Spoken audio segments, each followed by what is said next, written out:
Our next guest was a high-flying career woman who worked alongside billionaire Richard Branson until burnout led her to have a major meltdown. She re-evaluated her life and has released a book, Stop Worrying and Start Living, to help others learn from her experiences.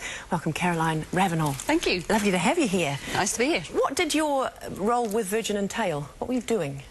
I started in an account director's role in the UK, and I was kind of a person that had the reputation for getting things done. Yeah. So I was seconded to South Africa at the latter part of the 1990s, yeah, and to set up the operation in South Africa. So myself and one other person, started an airline with a flip chart, a piece of paper, and in a back office somewhere, which was, I guess, true Virgin fashion. Wow, so it was a big job, high life, long hours.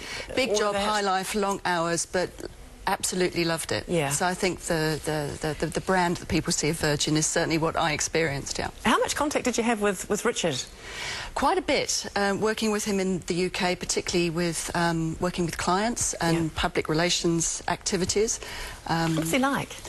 What is He's he? actually quite quiet and quite shy, not the natural raconteur that people would imagine. Wow. But really piercing questions he would ask. So in my younger days, before I was really comfortable around him, I'd be dreading that he would ask me some question about, so what do you think about this that's happening in the Virgin Group, or this happening in the world? I was like, yeah. You had to have a fabulous answer. You'd have to have a fabulous answer, yeah. So that was great. But as I started to work more closely with him, I became more comfortable with that.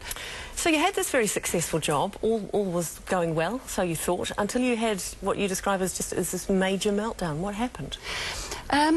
It was in my late 20s when I moved to South Africa. Yeah. High-flying job, a lot of pressure, and suddenly I started to realise that things weren't quite as they were. It was one particular event, and when we were relaunching the Cape Town route, that I suddenly was looking around this room full of guests where I should have been the host and the life and soul of the party, realising this isn't probably where I want to be right now.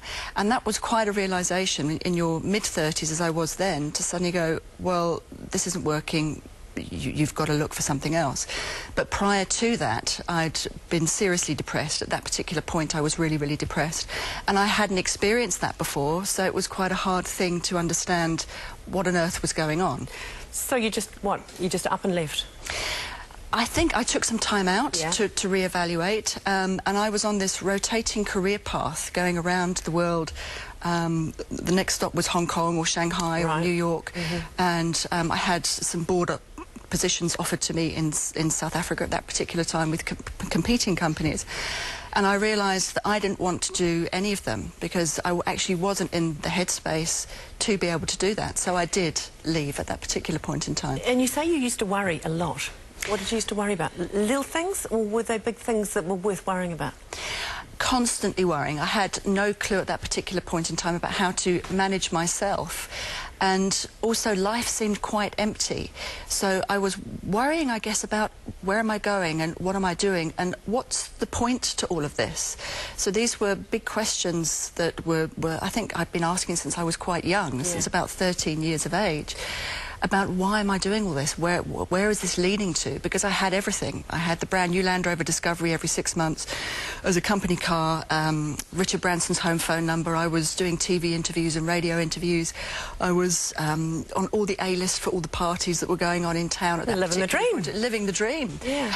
And I'm thinking, but what is this about? This isn't really what I want to do. So did you take stock and you stepped back and did you start to answer those questions when you stepped away from it? That took me on a journey. I think leaving was part of was the start of the adventure, if you like, starting to look for, well, who am I without my fancy title on my business card and a big brand behind me, and what's the reality of what's going on in my life? And so, since you left, have you had another sort of a corporate job as such, or have you been focusing your time on answering these questions and writing the book and... A bit of both. I think my journey up until that point had been a very external journey, chasing a career, chasing a title, chasing a lot of things that I think people look for in life, the money, the success. Yeah. And at 35, I think I probably had it all. And I was heading for greater things. So I went on a very inward journey, which started a spiritual journey, and at that particular point in time I was a complete agnostic, didn't believe in anything, so I needed to try and find something, or had this desperate desire to try and find something. But also there was an outward journey as well. I started to take my experience from setting up a brand and working with a corporate culture into other organisations. So I started to work in the field of organisational development and change, and working with companies to change their cultures, and I learnt a lot from that experience as well. One of the things you say in the book is that we should assign a certain part of the day and do all our worrying at that time. Yeah. And not worry at any other time. But surely that's easier said than done. How can you just worry between 8 and 9 and not in the afternoon, for example? It's a really, really hard thing to do. I think we live such busy lives, and our lives are set up for us to kind of continually be thinking. So it is about quietening ourselves down and trying to stay in that present moment. And that's easier said than done. Because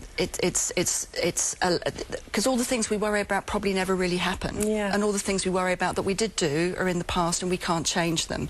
So for me, I spent too much time trying to figure out what the future was going to be, and try and worry about, oh, I wish I hadn't done that in the past. So when you start to live in that present moment, it becomes much easier, but that takes a lot of practice. Are you happier now than you ever have been? Yeah, I am. I'm more content, I think, with myself now. Very cool. Caroline, thank you so much for coming in. All the very best with the book Stop Worrying and Start Living. Thank you very much. That you are. You can find out more about Caroline's book on our website after the break. Coats, capes and crystals. Bronwyn Williams is here with a winter trend report.